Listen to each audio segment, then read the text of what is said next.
Megamanectric fast. Hey, you like that? Not Formosa fast, but Megamanectric fast. Okay. We'll take that. That's I'll take festive. that. That's a W. So, Yeah. welcome back.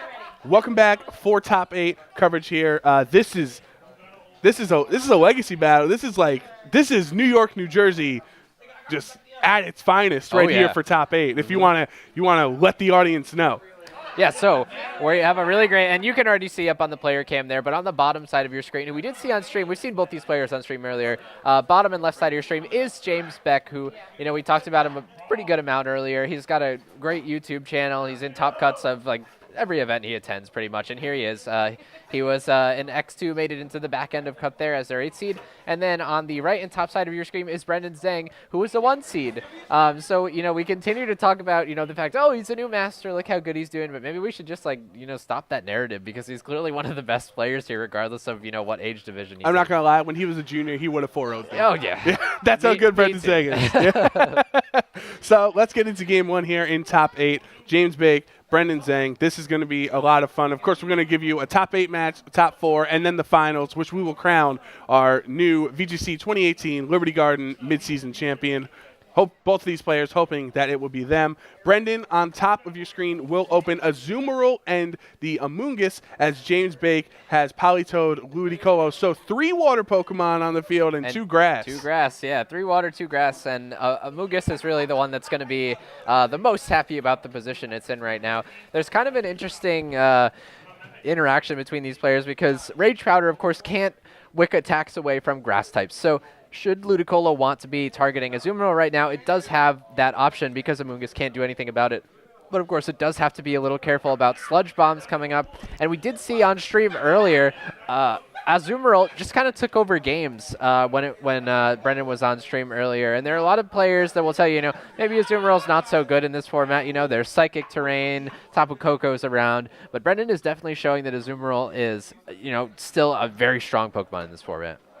Fake out from Ludicolo onto Amoonguss. Knockoff from Azumarill onto Ludicolo. Does just under 50% HP, but the Scald into a resisted Azumarill there. So obviously Amoonguss flinches from the fake out, but not too much damage here, but Ludicolo was knocked off. Right, and I think here Brendan has a pretty good position. I think I like, not too much happened in turn 1, but I think because not too much happened in turn 1, Ludicolo got a fake out, but now he has the opportunity to go for a big grass type move into that Azumarill. And helping hand going on to that Ludicolo here. Politoed cheering on his friend, giving him a boost on Ice Beam. Amoonguss going under 50%. Azumarill knocking off Ludicolo again. No item coming out for Ludicolo, but he was actually just going for a double target there with the energy ball, if I saw that right. Yeah. Right? Yeah, so Amoonguss did go for the energy ball there, and it looks like Brendan really got the best of, a turn 1, turn 2, where both players were kind of at an impasse, and, I think James was maybe a little bit wary of Brendan trying to protect his Azumarill a little bit more and wasn't trying to go for the grass-type attack onto Azumarill for fear that, something would switch in and have no problem taking it. But Brendan capitalized successfully calling that James was going to target the Amoonguss differently, and Amoonguss took that +1 helping hand Ice Beam really well. Yeah, but Amoonguss definitely can't take a second helping hand Ice Beam. Well, there's no more helping hand Ice Beam on the field. Oh, that's right. I'm sorry. I was stuck in my thoughts of Azumarill. He was knockoffing twice into Ludicolo, and neither time an item came off because if you remember from James's earlier stream it's the match, it's the Hydro Vortex. Yeah. So maybe Brendan was just using knockoff as a neutral attack. Maybe he didn't know that information, but now James has that Goth Maw archetype that's very popular that we've seen a lot of today in Gothitelle and Mawile. Ironhead onto Amoonguss is a critical hit. I don't think it mattered because Mawile's attack is so high, so it knocks it out regardless. Azumarill, belly drum, that's not Snorlax, that's Azumarill going down, taking 50% of its HP, but it will recover 25% of it due to Citrus Berry. Man, getting nostalgic over Citrus Berry after seeing these Aguavs and Figgies and all the kids time. and your newfangled berries. And Azumarill's gotten itself into this Azumarill is even better than being at just +6. It's at +6 in the rain. This is a hugely strong Azumarill right now with its ability, huge power that just straight up doubles its attack stat. It's going to be able to take knockouts onto either of the Pokemon that are on James's side of the field if it wants it. And, Brendan played very smartly early in this game, realizing that, look, if you look at James's team, when that Azumarill is at +6, the only thing that can deal with it is Ludicolo. Mawile and Gothitelle are actually going to double protect on this turn as Brendan breaking out that Z move. The Gigavolt Havoc from Tapu Koko will go into either protect, so it's going to be a quarter of the damage, but Brendan okay here, wasting a Z move because he just wants to hurt that Gothitelle maybe a little bit. Yeah, he's going to hurt, whoever he targets, do a pretty good amount of damage and make sure that it's absolutely in range to be KO'd by an +6 Aqua Jet. And I think what James also here might be trying to do is just stall out his own rain a little bit so that those Aqua Jets are not being boosted by the weather. I am curious as to why Tapu Koko would Gigavolt Havoc into Mawile instead of the Gothitelle, where Aqua Jet probably gets a knockout on Mawile, since it is +6, as we saw there. So I do wonder if Brendan might have potentially wasted his Z move on there as it Volt switches and Tapu Koko switches out. Oh, sometimes I think what that really does is just kind of give you an idea as to what he has in the back. Mawile is far more threatening for Salamence, here it is, than a Gothitelle is. So he wants to make sure that when his Salamence is coming onto the field, that it doesn't have to take, it can take Psychics from a Gothitelle just fine, but it may not want to take anything from a Mawile and has a hard time dealing with it. So it was just his way of, making sure his targets were prioritized correctly so that he can set his endgame up. Rain just ended, but because Politoed switches back in with that Drizzle ability, it is back up for another 5 turns. So the Aqua Jet is going to do even more damage. Right, and I think what James has to hope for here for a shot at coming back is he's going to have to protect Gothitelle and hope that Politoed can pick up a knockout on Azumarill with a Scald, which is probably going to be pretty close. I think we saw it do some fair damage earlier on, but Salamance's going to go ahead and switch to its Mega Croissant form here. Mega Croissant, I like that. Delicious. Great. Mega Salamence getting that the speed boost and everything like that. But Gothitelle going to protect. Again, no Psychic on Azumarill. Aqua Jet into protect, so James did make the correct call there. Double Edge from Mega Salamence into Politoed, brings it under 50% of its HP. Takes a little bit of recoil there, but Scald in the rain on Azumarill is enough for a knockout there. So that's what I was talking about with not going after the Gothitelle, because Azumarill it was +6. It was in rain boosted. I really feel like an Aqua Jet could have done a lot, if not knock out the Gothitelle, but that's just me. Right, and I think Brendan still, regardless of the fact that that was knocked out there, has this game just about sealed up. Politoed's going to protect and not take a Thunderbolt here, and, I think if I'm Brendan, I might even just be doubling into the Gothitelle here. I think, yeah, that's definitely a best slot, especially since Dazzling Gleam is that spread attack. Double Edge into Gothitelle from Salamence is enough for a knockout. So now Brendan actually knows, if he didn't already know this already from his calculations, that at 50% HP, a Double Edge will knock out the Gothitelle. Right. So he can take that information into Game 2. Right. And we did see here in Game 1, and we saw it a couple times earlier on when Brendan was on stream, that Azumarill is continuing to take over games here, and it looks like a lot of players are just not prepared for the Amoonguss plus Azumarill lead. And I'm gonna tell you something. I was talking to Tommy the other day, and Tommy keeps telling me that Linoon is better than Azumarill, and I think we've got some pretty firm proof here that that's not the case. well, Tommy did win a Nintendo Switch with Linoon, so it is like, I think he's a little biased in the situation. I know he does stream with the Linoon team all the time, He's too. sitting over there looking at us smugly. Well, what this proves is there's like too many viable belly drum users in this format. Oh, yeah, it's because such a good move. You're used to Snorlax for the last year and a couple months from VGC 17. Now Azumarill is coming back. You have the Linoon, but in this matchup, the Azumarill is the problem for James. I would say don't bring rain. But it's really hard for James in this matchup, especially with how his team is constructed, to not bring rain. Yep, I think he has to, just the way, well, like you said, the way that it's constructed. If he wants to be able to, maximize the potential of that Ludicolo and make it so that it's faster than Tapu Koko and faster than Salamence, then of course he does have to have the Politoed for it to really unlock its full potential, so to say. I think for James, he does have to do a better job of conserving that Ludicolo, because that's his way to deal with Azumarill. And I think maybe Brennan was just successful in, calling that James wasn't going to go for the grass type move on it early on in game 1. But that's really going to be kind of like the key matchup here, as we're watching whether or not Ludicolo is able to get rid of Azumarill, or it's just going to sweep through the team again. I'd also like to see an adjustment with Tapu Koko leading from James because of that offensive electric threat onto Azumarill. So it is, it's faster than Ludicolo if the rain isn't set up. I think that might be a good adjustment for James if he wants to move on to game 3. Yeah, I think the one thing you have to be careful about with that is that Tapu Koko is redirected by a Moongus. So that's kind of the key thing about whether or not you want to try and use Tapu Koko as your way of knocking out the Azumarill. Brendan not bringing Amoonguss at the opening right now. We don't know if it's in the back, but Brendan Zhang has Tapu Koko and Salamence as James Bake with that rain mode, Politoed, and Ludicolo. Yeah, and this is a much better lead for James now that Brendan has decided to move away from the Amoonguss Azumarill. It's totally possible that he has them in back, but this is a much better field position for the double rain lead, and Ludicolo is able with that Waterium Z to knock out Tapu Koko.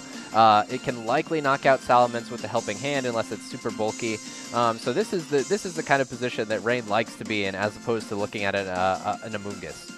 Right, because Salamence has to either protect or switch out in this turn. It might want to switch out to preserve its Intimidate, which is exactly what Brendan goes for.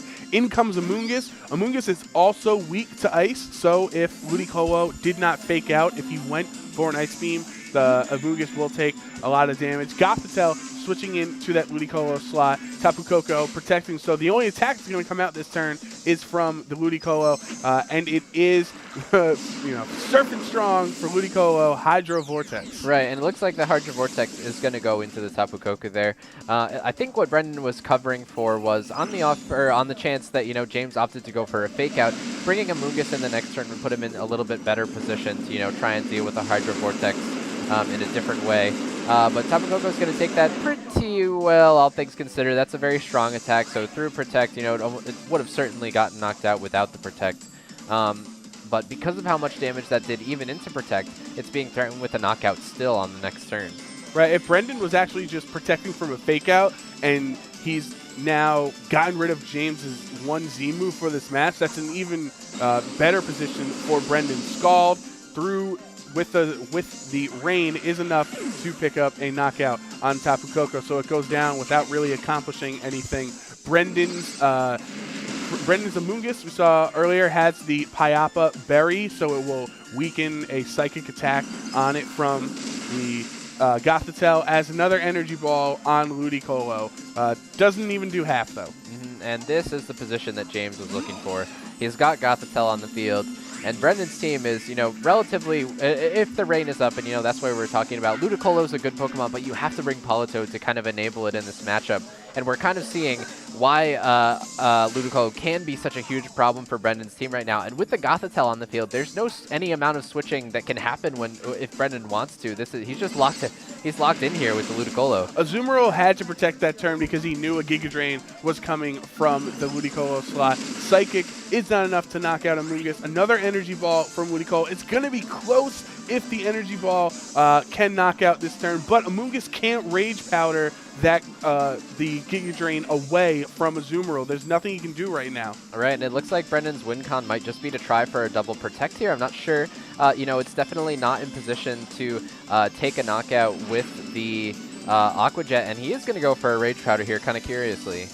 So Ludicolo is a grass type, so it is immune to any Rage Powders. So same as a Pokemon with Safety Goggles or any other grass types, they don't have to care about Amoonguss Rage Powdering, which is why many teams like Ferrothorn, because he just doesn't care about Amoonguss there. Knock off, super effective, knocking off Gothitelle's Wiki Berry so it can't recover it. Psychic into Amoonguss will knock it out there. So curious decision to go for the Rage Powder when Ludicolo is unaffected by it. Yeah, I'm not sure.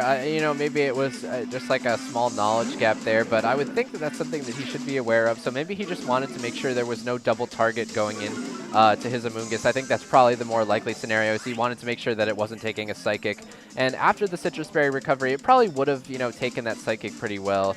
I think the interesting thing that happened that turn, though, is that now both players are aware how much a Giga Drain will do. So Brendan does have, that little bit of leeway that, he knows that if he needs to take that Giga Drain, he can take it okay and be in a pretty good position so that he has, like one turn of wiggle room without a Azumarill. I could be counting wrong, but I do believe Rain is either ending this turn or next turn. So it is coming. Yeah. So it is coming to a close at some point, which means Ludicolo will not be faster, and the Mega Salamence, once it Mega Evolves, will be, and he can go for a super effective attack on Ludicolo. But with Mawile coming in, that will lower Salamence and Azumarill's attacks by one stage.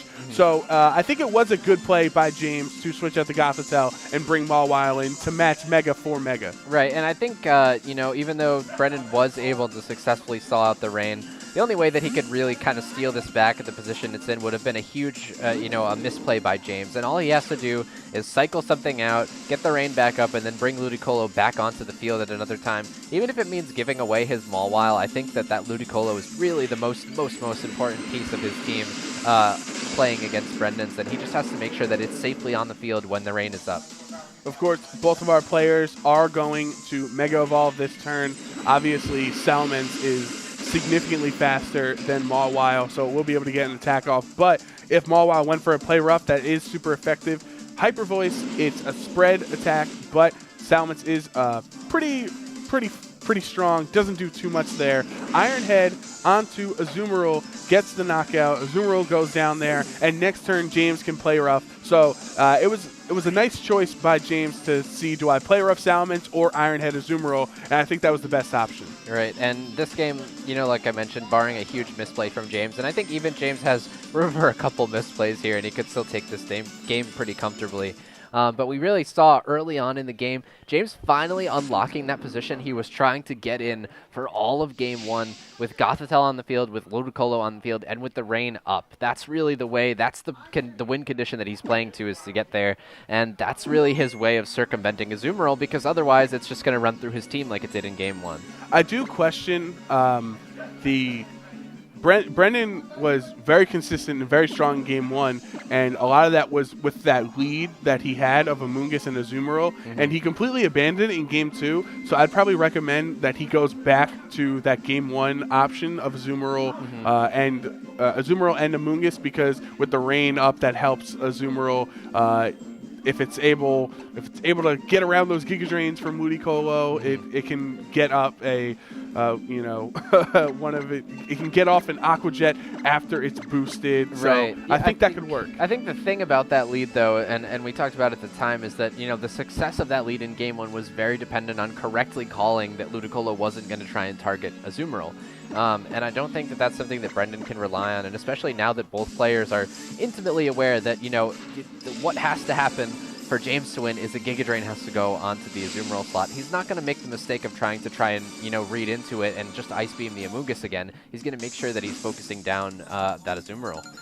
All right, top 8, Game 3, James Bake and Brendan Zhang. Brendan opens Tapu Koko and Salamence as James has the Politoed Ludicolo. So 3 for 3. James really can't find a way to not lead Rain with how his team is constructed. Right, and I think there are a lot of ways that Brendan could play this here, and this is clearly the lead that he's comfortable leading into the Rain lead, knowing that it's coming. It's come both of the two games.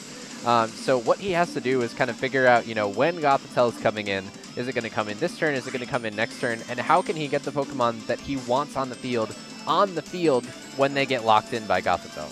And we know, so Brendan's Tapu Koko, we know it's Gigavolt Havoc that we saw in Game 1.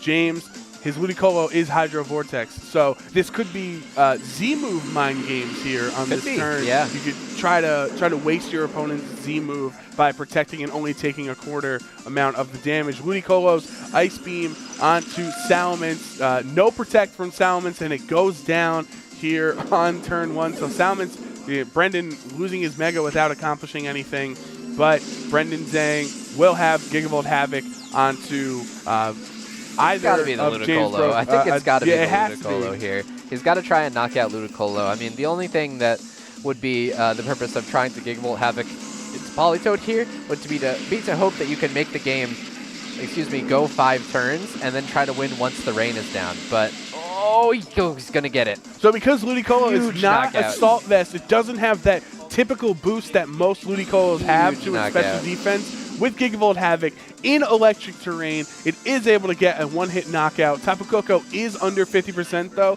so next turn, Politoed, if it's able to stick around, a Scald would be able to knock it out. But again, that's if. I don't know if Politoed would be able to handle a Thunderbolt. Right, and Politoed probably will be able to handle a Thunderbolt because it's a a pretty specially bulky Pokemon, and it's definitely built defensively. And of course, Tapu Koko doesn't have an offensive item, but getting rid of that Amoonguss is really a huge item, and it's really interesting and fascinating the way that those two players played turn 1. Is after kind of dancing around each other in game 1, dancing around each other a little bit in game 2, they both just went for it.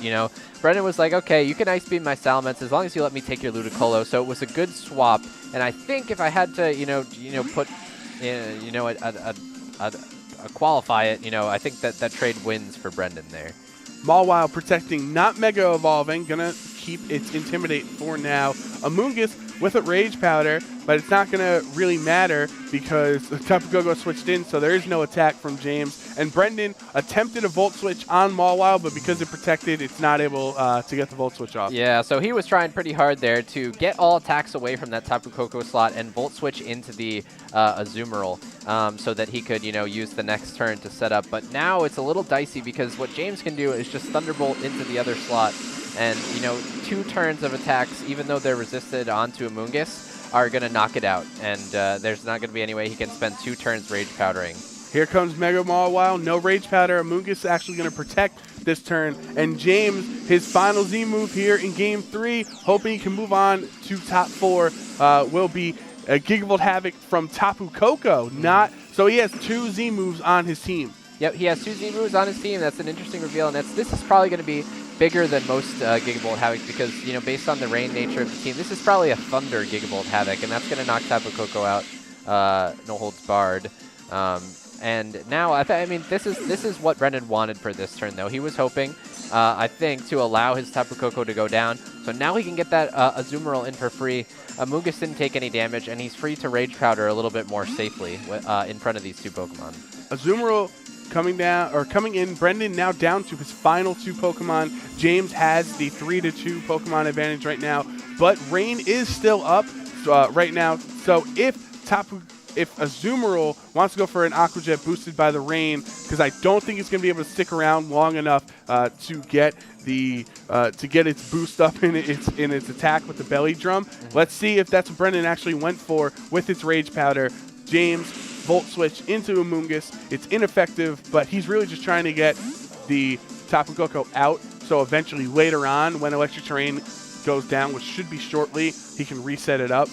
Politoed coming in now while rain is still up means that it's not going to be reset later on. Iron Head on Amoonguss brings it down into the red, and Azumarill actually does go for a belly drum, so it'll bring it down to 50%, max out its attack stat, and then recover 25% from the Citrus Berry. Yeah, and this is the position, we talked about how in Game 2, James finally tagged as a position that he was looking for throughout the series, and now Brendan has finally gotten himself back into a position where he can safely Rage Powder Belly Drum, and Azumarill is in position to start taking over the game a little bit now. It's going to get the opportunity to try and go for an Aqua Jet here into the Mawile. It's going to have no problem knocking out Tapu Koko. I think this is going to be, some sort of a Protect plus Aqua Jet, and James is really going to either, have to make some reads or reveal some kind of a tech. If he has like a Perish Song on Politoed right now, that would be a really, really good time to reveal it. Mega Mawile will protect, expecting an Aqua Jet coming its way. Politoed also protecting, so James double protect on this turn, just trying to stall out the rain potentially. An Aqua Jet went into Mawile, and an Energy Ball goes into the Politoed. So now James didn't take the damage, but he understands what Brendan is going for next turn. Right, so he did stall out the rain. I wonder if he's, maybe more familiar with the calculation than I am here, and he knows that, maybe outside of the rain that his Mawile is going to be able to take that Aqua Jet. If I had to bet on it, I would guess that it probably won't be able to. I don't, I'm not 100% certain on it. But he is going to bring Tapu Koko back in here, and Brendan's going to get the opportunity to Aqua Jet something.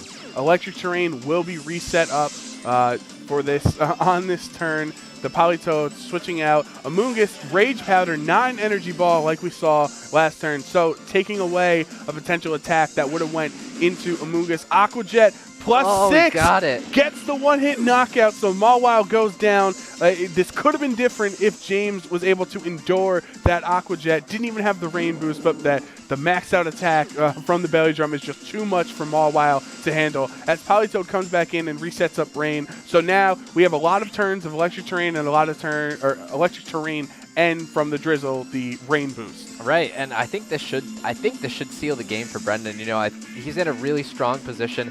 That Tapu Koko is not going to get the opportunity to use an attack at any point here. It's just going to take an Aqua Jet here, and really James's out would have been a misplay from Brendan if Brendan, you know, tried to, you know, attack the Politoed or something like that. But he's far better than that, a phenomenal player, and he's going to make sure that he knows his win condition and he's going to play directly to it. There's no deviation necessary, and James is going to lock in the forfeit here. That's a phenomenally played Game 3 by Brendan there. Yeah, absolutely. Every decision he made, he knew he had to get rid of Ludicolo under all circumstances, because Ludicolo was really James's only counter to Azumarill. And once Ludicolo was gone with that great Gigavolt Havoc choice to one-hit it, that Azumarill was able to just come in, set up, and sweep, and Brendan's going to move on to top 4. He is going to move on to top 4, and that was a well-deserved win, hugely deserved win. And, you know, we talked a little bit about, you know, how both players, they were feeling each other out in the beginnings of Game 1, Game 2. Each player took one, and then in Game 3, they just both went for it. They took the knockouts that they thought they needed, and you know, I said I thought at the time that maybe Brendan had won that exchange, and it turned out that eventually, you know, 3-4 turns later, he was finally able to position himself where Amoonguss was on the field, Azumarill was on the field, and Ludicolo was not on the field. So congratulations to Brendan. Of course, congrats to James, who is just a perennial top cutter here at our Liberty Garden events. He's always in top 8, has won multiple events, has won multiple Liberty Garden invitationals in the summer. So he's a great player. Obviously, we know he's going to do great things throughout the 2018 format. But top 8 finish, losing to a player the caliber of Brendan Zhang, that's not a bad way to start 2018. Absolutely, yeah. I think, you know, obviously you hope for more, but you're okay when you go out that way, I think. I think you're okay with it. So we're going to take a quick break here. We will get you information updating on the rest of our top 8 matches. And when we come back, we'll have that sweet, sweet top 4 for you guys here on Liberty Garden.